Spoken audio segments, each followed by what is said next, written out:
제28강 자본의 구성과 자본 충실 원칙. 오늘은 자본의 구성과 자본 충실 원칙을 정리하겠습니다. 1. 회사의 자금 조달.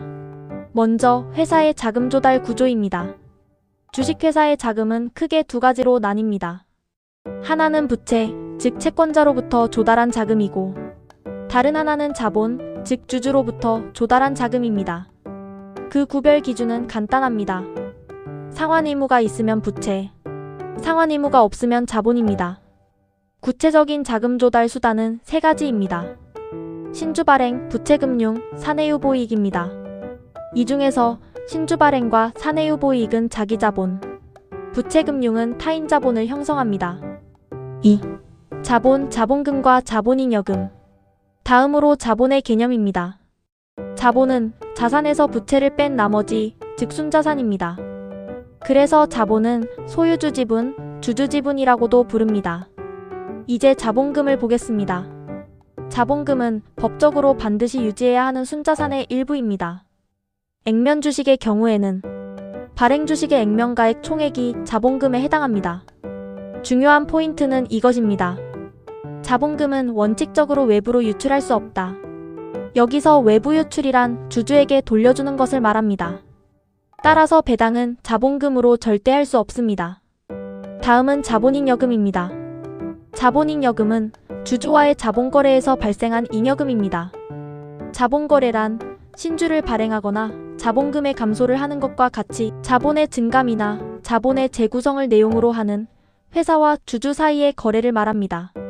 자본잉여금의 대표적인 예로는 주식 발행 초과금이라는 게 있습니다.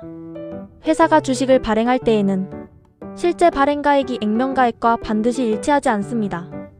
오히려 발행가액이 액면가액보다 높은 경우가 많습니다. 이때 총 발행가액에서 총액면가액을 뺐을 때의 차액, 즉 잉여금이 바로 주식 발행 초과금이고, 이것이 자본잉여금의 가장 대표적인 예입니다. 자본잉여금은 그 본질이 출자금의 일부라는 점에서 자본금과 유사한 성격을 가집니다. 그래서 상법상으로는 자본금에 준하여 취급되고, 법상 자본준비금이라는 이름으로 사내에 적립하여야 합니다. 즉 주주에게 돌려주어서는 안 됩니다. 3. 이익잉여금. 다음은 이익잉여금입니다. 이익잉여금은 회사가 벌어들인 이익 중에서 배당하지 않고 남겨둔 금액입니다. 즉 매년의 당기순이익을 합한 금액에서 매년 배당액을 빼고 남은 금액을 구하면 이익잉여금이 됩니다. 당기순이익이란 한 해의 사업을 기준으로 한 해 동안 벌어들인 수익에서 그 해에 지출한 비용을 빼고 남는 순이익을 말합니다.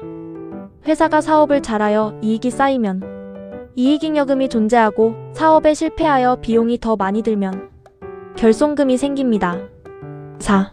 상법상 준비금. 이제 준비금입니다. 준비금은 회계 개념이 아니라 상법상 개념입니다. 준비금은 자본금과 함께 회사가 반드시 사내에 유지해야 하는 자산입니다. 준비금은 두 가지로 나뉩니다. 자본준비금은 회계상 자본잉여금을 말하고, 이익준비금은 이익잉여금으로 배당을 할 때 그 일부를 적립하는 겁니다. 즉 이익준비금은 배당할 때마다 배당액의 10분의 1씩 적립해서 전체 자본금의 2분의 1까지 쌓아야 합니다. 이때 준비금은 반드시 현금 형태로 보유해야 하는 것이 아니라 주주에게 돌려주지 않는 이상 다른 형태의 자산으로 회사가 가지고 있으면 됩니다. 이는 자본금도 마찬가지입니다. 5. 상법상 배당가능이익. 다음은 배당가능이익입니다. 배당은 아무 돈으로나 할 수 없습니다. 이익잉여금을 기초로 하되 법정준비금과 미실현이익 등을 차감한 금액만 가능합니다. 이때의 금액이 바로 배당가능이익입니다. 6. 자본충실원칙. 이제 가장 중요한 개념, 자본충실원칙입니다. 자본충실원칙은 한 문장으로 정리됩니다. 주주의 유한 책임을 인정해주는 대가로 회사는 채권자를 위해 자본금을 유지해야 한다. 즉 주주는 출자금 이상의 책임을 지지는 않지만 주주의 유한 책임 때문에 피해를 보는 채권자들을 위해 최종 담보재산으로 회사의 자본금을 유지해야 한다는 것입니다. 그리고 자본준비금도 자본금처럼 자본충실 원칙의 대상이 됩니다. 자본충실 원칙에서 여러 규제가 나옵니다. 첫째, 자본 환급 금지. 주주에게 납입받은 자본은 다시 돌려줄 수 없습니다. 둘째, 현물 출자 규제. 출자된 현물의 과대평가를 막기 위해 검사인의 조사 제도를 둡니다. 셋째, 노무 출자 금지.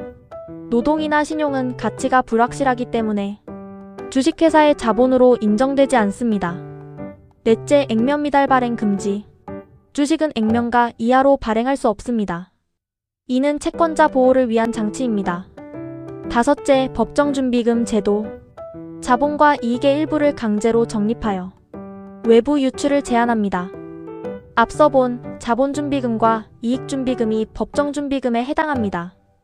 참고로 상법이 아니라 회사가 스스로 준비금 항목을 만든 것은 임의준비금이라 합니다.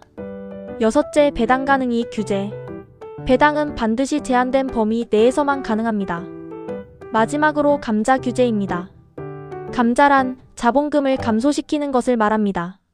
자본금을 줄이는 경우 주주총회 특별 결의와 채권자 보호 절차가 필요합니다.